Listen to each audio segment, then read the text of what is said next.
안녕하세요. 하루 만에 이게 또 좀 안 좋네요? 예, 뭐 제일 큰 이유는 결국 이제 12월 금리 인하가 물 건너간 게 아니냐 이런 인식이 퍼지면서 뭐 많은 분들이 뭐 아시지만 이제 클리블랜드 이제 여는 총재가 이제 비슷한 얘기를 했고 그 다음에 이제 페드 이사인 이제 쿡 이사가 네. 뭐가 시장에 좀 거품이 있다.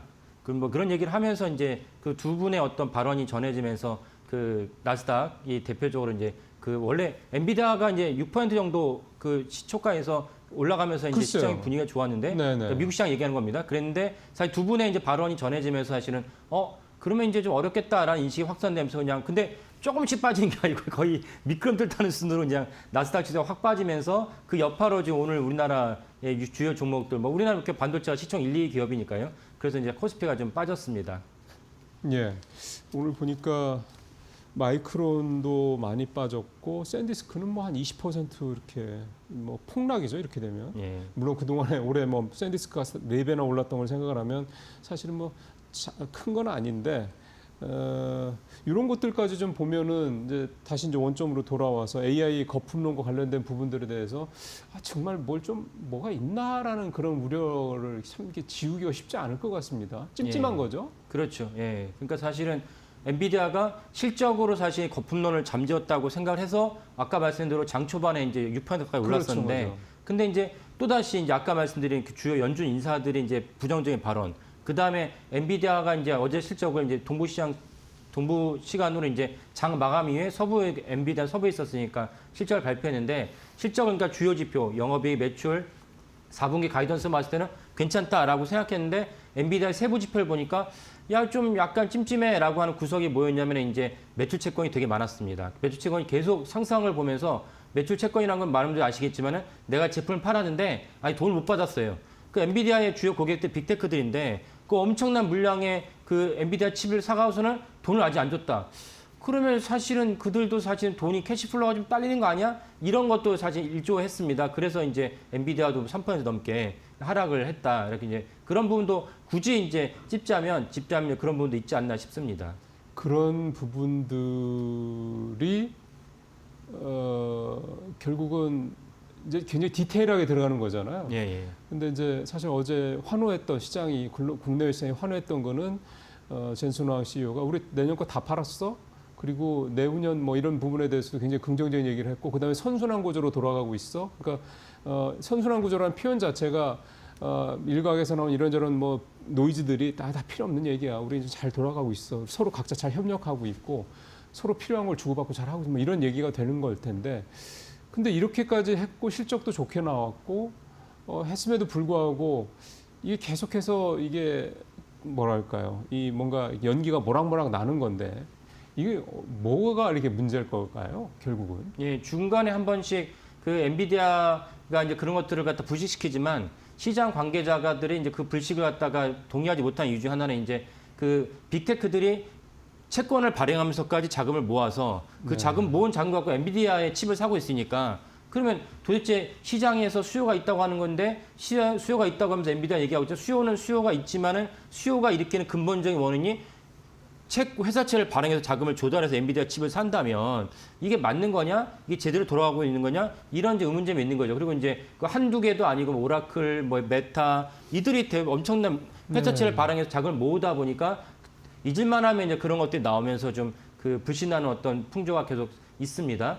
근데 저는 이제 그 회사채를 발행해서 이제 그 엔비디아 칩을 샀다는 것에 대해서 우리가 다른 시각으로 좀 봐야 봐야 되는데 두 가지가 있는데 하나는 무엇이냐면 우리가 모든 이제 기업에서는 그 자산이라는 거는 자본 플러스 부채입니다. 부채죠. 네. 그게 회계의 기본 아닙니까? 그럼 부채라는 게 존재합니다. 물론 이제 부채가 없는 기업도 있지만 부채가 없는 기업은 정상적이냐 이라는 관점에서도 동의하지 않는 분들 많이 계세요. 왜냐하면 예. 시장의 금리를 따라서 시장의 금리가 3%다 그러면 해당 회사가 3%보다는 더 많은 자본 이익을 가져오는 게 그 회사인 거지. 3%보다 못하다고 한다면 회사는 당연히 뭔가 문제가 있는 것이고 그렇다면 회사는 그보다 더 성장성이 높다고 한다면 부채를 끌어다가 3% 이자를 줄지언정 보다 많은 이익을 그렇죠. 남기는 게 회사의 본질이니까 레버리지를 잘 활용해야 되는 그렇죠. 거죠. 그런 거를 생각한다면 너무 또 예민 반응이 아니냐라는 생각이 들고요.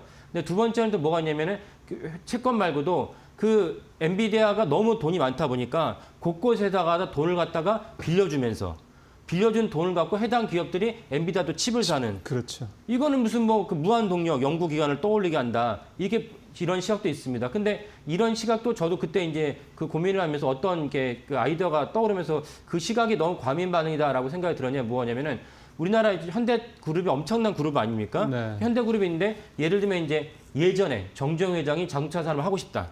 박정희 대통령이 얘기하면서 내 자동차 산업을 하고 싶으니까 자동차를 만들어서 팔겠다. 그럼 자동차 만들어 팔려면 부품이 필요하고 그러면 지금이야 다변화했지만 예전에는 현대차의 특별히 부품은 어디서 주로 조달했냐? 한라그룹이 지금 만도죠. 그렇죠. 한라그룹이 많이 조달했습니다. 그러면 지금은 필요하지만 그 당시엔 없었지만 만약 지금 필요하다 하시면은 자동차 부품을 갖다 운영하는 소프트웨어가 있어야 됩니다. 그러면 현대차 그룹의 소프트웨어 누가 전담하느냐? 현대오토웨이버가 전담합니다. 네. 이런 식으로 하다 보면은 사실 일종의 생태계가 구축되는데 이것만 봤을 때 야, 그 정주영 혼자서 북치고 장구치고 다 하는데 여기다가 정부에서 지원해 줄 필요가 있느냐?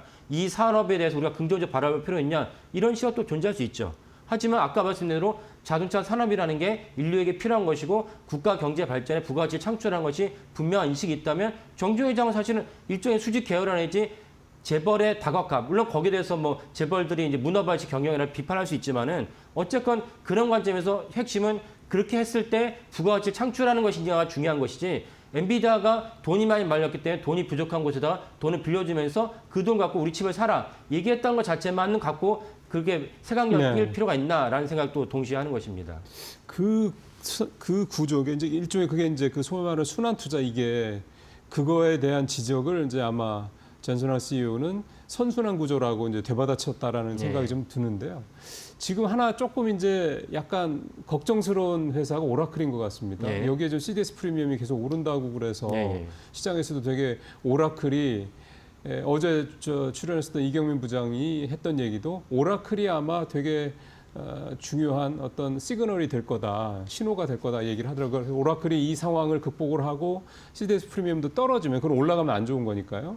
그러면 이제 이런 시장에 대한 AI 거품론, 고점 이런 것들이 좀 수그러들 거다 얘기를 했었는데 오라클이 왜 지금 이렇게 자꾸 이슈가 되는 걸까요? 여러 회사 중. 왜냐하면 오라클이 주가도 되게 좋고 뭐 재무적인 부분도 큰 문제가 있는 회사로는 우리가 전혀 생각하지 않는데 왜 이게 문제가 좀 되는 건가요? 그러니까 이게 무한 동력 연구기관에 대한 첫 번째 비판이 나왔던 게 오라클이었거든요. 오라클이 그러니까요. 이제 시작이 엔비디아한테 엄청난 칩을 갖다 주문했지만 엔비디아에서 또 이제 거기에 도움을 받고 네. 그리고 이제 오라클은 그걸 갖고 이제 챗 GPT, 오픈 AI에다가 이제 서비스하는 거 이런 식의 어떤 주요한 생태계 안에 오라클이 들어가 있는데 문제는 거기에 대해서 너무 비중이 크고 그리고 이제 부채도 같이 오라클도 아까 말씀드린 채권도 회사채를 발행하면서 일정 이상 이제 캐시플로를 창출하고 네. 이런 것들에서 이제 비판적 시각이 있는 것입니다. 그래서 오라클이 엄청난 이 비판적 시각이 오기 전까지는 오라클이 이제 M7을 갖다가 넘어서서 M8에 들어가는 거 아니냐. 오라클 시총도 많이 올랐죠. 그래서 이제 오라클이 많이 올라갔지만 알고 보니까 서로 간에 어떻게 보면 짬짬이다. 이렇게 본다면 또 사실은 비판적 시각이 나올 수밖에 없는 그렇죠, 거고. 그렇죠. 근데 결국 이 모든 것의 가장 큰 규결은 뭐냐? 그래서 결국 부가가치를 창출하고 있느냐. 라는 걸 봐야 된다고 생각합니다. 아까 말씀드린 정주영 회장의 시절로 돌아간다면 네. 그래서 정주영 회장이 완성차도 만들고 부품도 형제 그 동생 구해봐. 야 부품이 필요 부품은 너네가 만들어. 소프트웨어가 필요하다면 야 소프트웨어 기업 하나 만들지. 현대 오토웨어 만들지. 이런 식으로 해서 만들었을 때 딱 한순에 야 니네끼리 짜고 먹고 하는 건데 이게 과연 의미가 있는 거야 라고 비판할 수 있지만은 과연 그렇게 해서 완성차를 갖다 일구었을 때 그 완성차가 실제로 부가가치가 있는지 국가 경제에 엄청난 실익을 주고 있는지 관점에서 봐야 된다. 제가 재벌을 비판하는 것은 문어발식 경영 때문에 비판하는 것이 아니고 거버넌스 차원에서 능력도 검증 안 된 내 아들 손자만한 이유로 CEO를 알려주고 총수가 되게 했는데 문제를 삼는 것이지 문어발 경영이 나쁘다는 것은 아닙니다. 그러니까 결국은 부가가치 창출하고 있냐. 젠슨왕을 엔비디아를 축으로 해서 여러 군데 생태계를 갖다가 조성하고 있는데 생태계 조성에서 과연 실제적으로 우리가 현실에서 부가가치 창출하고 있느냐 아니면 그냥 하나의 불장난에 그치느냐 이런 관점에서 현재 이슈를 바라봐야 된다라고 생각을 합니다. 사실은 정도의 차이가 그러니까 사이즈의 차이 있을 뿐이지 지금 말씀하신 대로 우리도 사실은 그렇게 하고 있잖아요. 뭐 예를 들어 삼성이든 SK하이닉스 이런 회사들이 이런 대형사들이 관계사든 또는 협력사든 이런데 R&D 같은 거 같이 공동으로 협력해서 그렇죠. 만들고 예, 예. 사실 그것도 따지고 보면은 엄밀하게 따지면은 순환 투자라고 봐야 되는 건데 그렇죠. 예. 이제 그런 부분들을 이제 또 다르게 다른 시각으로 보면 자기들끼리 짜고 치는 고수도 많이 이렇게 생각을 하시는 분들 있을 수는 있죠, 충분히. 그게 시장에서 지금 먹히고 있다라는 거고. 하나만 더 얘기해봐야 될 게 이제 마이클 버리가 지적했던 그 감가상각 부분인데 이것도 처음에는 언뜻 생각하면 아니 보통 2, 3년 하는 걸 5, 6년으로 늘리면 매년 감가상각비를 들어가는 게 이제 줄어드는 거니까 반으로 예를 들어 그렇죠. 줄어드는 거니까 예. 그럼 그만큼 회계적으로는 또 좋아 보이는 거고 이익이 더 나는 것처럼 보이는 거 아니냐. 일종의 회계 조작이다, 예. 분식이다, 뭐 이렇게 얘기를 했던 게 처음에 좀 이제 얘기됐던 건데 나오는 내용들 보면 아니 원래 좀 그렇게 하는 데도 계속 있어, 뭐 또 이렇게 또 얘기도 나오고 하는 거고. 그럼 이 감가상각 이슈는 이건 계속 논란이 좀 이것도 갈까요? 아니면 이제 어느 정도 사그라든다고 봐야 될까요? 감가상각 이슈는 이제 오늘 이제 그 엔비디아 물론 어제 우리 시간은 어제였지만 이제 그 컨퍼런스 콜에서 얘기를 하면서 1달러 되지 않았을까 싶습니다. 그러니까 마이클 버리는 사실은 전형적인 이제 금융 전문가로서 그렇죠. 이 엔지니어의 시각이 부족했다라고 좋게 보면 이렇게 보면 그분이 뭐 의도적으로 이걸 부풀렸다고 보지 않기 때문에 그러니까 통상 통상 서버의 감가상각이 3년인데 왜 굳이 AI 서버의 감가상각 5년 내 6년을 잡은 거야? 이걸 자본에서 문제를 제기했습니다. 그렇다면 제가 이제 얘기하는 답변은 무엇이냐면 통상 서버에 들어가는 칩과 AI 서버에 들어가는 칩, 예를 들면 엔비디아의 가장 처음 유명세를 하겠던 칩이 이제 H100인데 그렇죠. H100이 도매로, 낱개가 아닙니다. 도매로 살 때 개당 3만 달러였습니다. 3만 달러면 지금 1,400원, 1,500원 잡으면 하나의 칩 하나가 4,500만 원이라는 얘기고 호퍼 다음에 블랙엘은 도매로 살 때도 이제 7만 달러. 그럼 1,400원, 1,500원 1억 잡으면 넘죠. 칩 하나가 1억 원짜리 시대를 인류가 네, 살고 있습니다. 네, 그러면은 네. 칩 하나가 4천만 원, 칩 하나가 1억 원짜리 칩을 엔비디아가 만들어서 고객사에 보내는데 그걸 옛날과 똑같이 3년이면 쓰고 없어져야 될 칩을 만든다면 엔비디아가 잘못 만든 거죠. 그렇죠. 이 논란이 사실 마이클 버리 때문에 불거졌지만 작년에도 국내에서 일부 논란이 있었어요. 논란이 있었는데 네. 그때는 이제 긍정적인 논란이었습니다. 뭐냐면 호퍼의 감가상각이 3년이라고 장각한다면 3년을 갖다 쓰고 나서 또 호퍼의 고객들이 엔비디아한테 또 구매를 해야 되니까 엔비디아는 이제 완전 물 만난 장사를 하게 된다. 그렇죠. 라고 이제 그런 긍정적인 시각을 했는데 그래서 제가 그때 궁금해서 알아봤어요. 알아봤더니 그 전문가들이 저한테 동일한 답변을 했습니다. 아니 4천만 원짜리 칩을 3년 쓰고 말 거면 그걸 잘못 만든 거지. 그렇게 내구성이 떨어진 칩을 어떻게 만드느냐. 그 답변이 왔어요. 그러니까 지금도 아까 말씀드린 대로 블랙알 같은 경우는 이제 하나의 개당 1억짜리 칩을 3년 쓰고 말 거면 잘못 만든 거죠. 그래서 오늘 이제 그 알려진 사실은 뭐냐면 젠슨 왕 CEO가 감가상각 논란이 있으니까 야 H100보다 더 알려지지 않았지만 비슷한 사양이 낮은 칩 중에 하나가 A100이라고 있습니다. A100. A100 지금 6년도 지난데 쓰고 있어. 그러니까 문제 없다는 얘기잖아요. 문제 없다는 거죠. 그러니까 그 아까 처음에 말씀드린 마이클 버리가 전형적인 이제 금융 전문가로서만 지적을 했고 엔지니어의 시각 개당 1억짜리 칩을 갖다가 시판하고 있는데 그걸 갖다 3년 쓰고 말 거면 잘못 만든 거죠. 그 화면을 보신 분들도 저도 지금 제 휴대폰이나 노트북이나 6년, 7년 써도 사실 돌아가요. 아, 맞아요. 네. 매번 이렇게 새로 나오는 거 매년 나오잖아요. 네. 그것도 매번 바꿔요. 그러니까 만약에 3년 쓰고 만약에 안 돌아간다면 그 내구성에 문제가 그렇죠. 있는 것이다. 그렇게 네. 봐야 되는 것이고 이거는 1억짜리 칩이니까 감가상각에 대해서는 이제는 좀 1달러 되지 않을까라고 생각을 합니다. 그렇죠. 그러니까 예를 들어서 진짜 말씀하신 대로 뭐 블랙에까지 가지 않더라도 H100만 해도 4,500만 원짜리 그러니까 일테면 2년 전 건데 그거를 앞으로 2년, 3년, 4년, 5년 계속 쓴다고 하면 그러니까 이제 뭐 일단 최신 쪽으로 가는 데는 어차피 루빈 울트라 계속 가면 되는 거고 그 전에 있던 거는 교체하거나 아니면 다른 데로 또 저는 4,500만 원에 사서 한 3, 4년, 4, 5년 충분히 쓰고 중고로 팔아도 될 것 같은데요. 아, 그 중고 시장도 있습니다. 그러니까요. 예, 예. 거기서 또 뭐 물론 4,500에 뭐 반값 받기 힘들겠지만 거기서 또 한 돈 1,000만 원 받는다 그러면 또 그만큼 또 수익이 나는 거니까 이 감가상각 문제는 좀 전에 표현하신 그 부분, 그러니까 금융 전문가가 보는 것과 실제 현장에서 그 바라보는 것과는 좀 다르다라는 측면, 엔지니어 측면과 다르다는 측면이 적절한 그런 해석이 되지 않을까 싶은 생각이 듭니다. 가격이 이제 반도체 가격이 계속 오르고 있습니다. 근데 지금 삼성도 그렇고 SK하이닉스도 그렇고 증설을 한다고는 하는데 빨라야 지금 27년 뭐 삼성은 지금 P5 평택계 뭐 2028년 얘기를 하고 있거든요. 그러면 내년 그다음에 2027년 뭐 한 상반기 정도 한 1년에서 1년 반 정도는 공백이라는 얘기인데 특별한 증설 효과가 별로 없다는 얘기잖아요. 이런 상황이 된다면은 이 가격은 계속 올라갈 수밖에 없겠는데요. 그렇죠. 그래서 로이터가 뭐 한 벌써 2주 된 것 같은데 삼성전자가 그러니까 적어도 이제 AI 시대의 1등 기업은 SK하이닉스지 삼성전자 아니지 않습니까? 근데 네. 삼성전자가 자기의 범용 반도체 가격을 HBM 아닙니다. 범용 반도체 가격을 60% 이제 올려서 통보했다는 것을 맞아요. 로이터가 이제 보도를 했는데 이 기조가 사실 내년에도 그대로 이어질 가능성이 높다. 그리고 이제 어저께 이제 오늘 최근에 뉴스가 뭐냐면 대만의 중요한 기업이 미디어텍이라고 있는데 미디어텍이 예. 한국에 방문해서 삼성전자, SK하이닉스 만나서 결국 야 반도체를 좀 다오. 반도체 없어가지고 난리다. 이 협상을 하고 있다는 것입니다. 미디어텍이요. 예, 미디어텍이 한국을 방문을 해서. 그러니까 그 말은 뭐냐면 이 얘기가 계속 지속될 수밖에 없고 그나마 이 증설은 사실은 뭐 이게 슈퍼마켓 갑자기 사가지고 인터뷰 한 다음에 야 내일부터 장사 이럴 수는 없는 거기 때문에 공장 부지가 있고 돈을 쏟아붓는다 한들 만약에 그 반도체 디램 공정 하나가 1000가지 공정이 있다고 하면은 1000가지 공정에 1000가지 부품은 아니지만은 그래도 최소한 몇백 개의 부품에서 그렇죠. 들어가야 되는데 네. 하나의 부품에서만 제때 조절이 안 되면 완성을 할 수가 없고 그렇죠. 생산을 못 해요. 네. 그러니까 최소한 27년까지는 그대로 가고 28년도부터는 증설을 할 수 있겠다라는 게 시장의 시각입니다. 근데 여기서 그나마 하나 변수가 뭐냐면 중국입니다.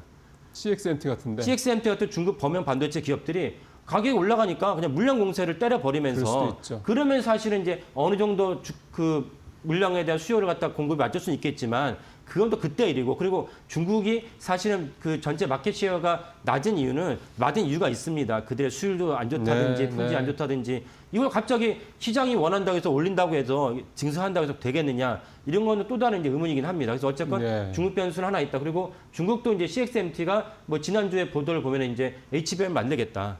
얘기는 하더라고요. 얘기는 하고 있죠. 왜냐면 중국 당국 입장에서도 너무 이제 그 발등에 불이 떨어졌는데 HBM을 갖다가 트럼프 정부가 못 가게 하니까 그렇죠. 야, 니네라도 만들어야 되는 거 아니야. 그러면 CXMT가 만들고 싶지만 만들고 싶다고 되는 게 아니냐 이런 얘기를 했을 거라고 여겨주고 어쨌건 CXMT가 언젠가는 만들겠죠. 언젠가 만들 텐데 중국 변수가 있지만 그 중국 변수가 그렇게 큰 현재 시장의 판도를 거스를 만한 요인이냐라는 관점에서 저는 아니라고 봅니다. 그것도 당장 적어도 내년 1년 정도까지는 중국 변수도 일단 두드러지기 쉽지 않다. 그러니까 그게 결국 이제 미국이 계속 견제에 따른 수혜를 우리가 좀 보고 있지 않나. 그렇죠. 그런 예, 생각도 좀 들고요. 또 하나 또 관심사로 좀 말씀을 좀 들어보고 싶은 게 좀 SK 하이닉스가 뭐 내년 거 다 완판됐다 얘기를 하고 있는 판이라 않습니다. 그러면 이제 그때 완판이라는 거는 물건도 다 파는 거지만 가격도 결정이 된다는 얘기잖아요. 예. 이제 그러면 이제 HBM 같은 경우 HBM4든 HBM3든 이제 가격은 다 정리가 결정이 된 거고. 근데 지금 D램 그러니까 레거시 같은 경우는 뭐 이게 또 가격을 더 올릴 수 있는 여지가 있지 않냐라는 거죠. 이거는 완판된 건 아니니까. 그래서 일각에서는 그러면은 하이닉스보다 삼성이 내년에 수익성 이 레버리지가 더 큰 게 아니야? 뭐 이런 식의 해석도 좀 있는데 그러다 보니까 올해 SK하이닉스는 굉장히 많이 올랐고 삼성전자는 오르긴 했지만 하이닉스에 비하면 훨씬 덜 올랐지 않습니까? 그럼 내년에는 삼성이 하이닉스보다 이 수익에 대한 기대감, 수익률에 대한 기대감이 더 크지 않겠냐? 이런 이제 내러티브도 좀 나오던데 그런 부분은 어떻게 보세요? 네, 그러니까 전체 수치만 보면은 이제 삼성전자가 하이닉스를 따라잡거나 역전할 수 있는데 문제는 영업이익률이라든지 그다음에 결국 제일 중요한 것은 범용 반도체라는 것은 중국 기업이 쫓아올 수 있는 것이고 그 리스크가 있죠. 초부가가치에 해당하는 HBM에 있어서는 삼성전자가 여전히 2등 기업에 머무른다면 네, 네. 그러면 큰 손들이 과연 하이닉스를 사겠는가 삼성전자를 사겠는가라는 관점에서는 좀 회의적인 거죠. 그래서 삼성전자가 예전보다는 좀 긍정적인 시각이죠. 그러니까 10만 원을 갖다 돌파하고 뭐 요즘 이제 오늘 떨어지긴 했지만 10만 원 돌파하긴 했지만 삼성전자가 사실 여기서 만족하면 또다시 추락할 가능성이 높다. 그러면 예, 그런 경각심을 가져야 네. 됩니다. 그래서 삼성전자가 지금 HBM4 얘기 나오면서 공급하느냐 마느냐 논란이 있는데 사실은 많은 분들이 아시겠지만 삼성전자가 또 한번 판을 갖다 뒤집을 수 있는 계기가 뭐냐면 HBM D램 대신에 플래시 메모리. 그래서 이제 HBF로 이제 그 얘기 나오대요. 한 2년 전부터 2년 후에는 접어들어갔습니다. 그러면 이제 삼성전자가 준비를 해서 2019년 같은 그런 참담한 어떤 잘못된 결정 실패를 이제는 뒤엎을 수 있는 계기 한번 오니까 그거를 준비하면서 경각심을 가져야지 볼륨이 사이즈가 크니까 영업이 많이 생겼다. 여기서 이제 취해버리면은 삼성전자가 큰일 날 수 있다라고 이제 생각을 합니다. 그렇죠. 그게 삼성전자 갖고 있는 장점도 있을 수 있지만 또 단점일 수도 있는 거죠. 예를 들어 모건 스탠리가 지금 전망하는 게 뭐 SK하이닉스가 내년에 영업이익이 뭐 99조 이게 이제 제일 높던데 삼성전자가 112조 얘기하는데 이 반도체 쪽만 놓고 보면은 하이닉스보다는 적게 나오는 거니까. 예. 그러니까 참 이게 소위 말하는 만들어낸 물건의 양으로만 따지면 삼성이 훨씬 많은 거잖아요. 그럼요. 예. 근데 이제 그만큼 부가가치가 예. HBM 때문에 하이닉스가 높기 때문에 그런 부분들이 이제 실제로 좀 작용을 하고 있는 것 같습니다. 개인적으로는 이 두 종목만 놓고 내년을 좀 전망을 한다면 조 대표님은 여전히 SK 하이닉스가 더 수익률 기대가 높다 이렇게 말씀을 하실 수 있어요? 그렇죠. 그러니까 지금 당장 PER을 보면은 삼성전자랑 마이크론 PER이 11배, 12배 왔다 갔다 하는데 SK하이닉스는 뭐 7배는커녕 5배 왔다 갔다 하는 수준이기 그렇죠. 때문에 그리고 아까 말씀하신 99조 노무라 증권 99조를 하이닉스 내년 영업이익을 얘기했는데 실현된다면은 사실 하이닉스 PER은 5배 미만으로 떨어집니다. 그렇겠죠. 그럼 내후년은 하이닉스 PER 내후년은 영업이익을 갖다가 노무라 증권이 128조 얘기하고 있는데 아니 그러면 절반 가격에 네. 불과한 이 하이닉스를 갖다가 사야 되는 것이 맞지 않나 심지어 1등 기업인데 뭐 그런 시각에서 이제 시장을 바라보고 있습니다. 참 맞는 얘기입니다. 이게 그렇게 PER이라든가 이런 밸류에이션으로 따지면 참 하이닉스는 무지하게 오른 것 같은데 아직도 저평가인 거죠. 그런 거죠. 네, 오늘 조우진 대표와 반도체 관련된 얘기를 좀 나눠봤습니다. 말씀 잘 들었습니다. 예, 감사합니다.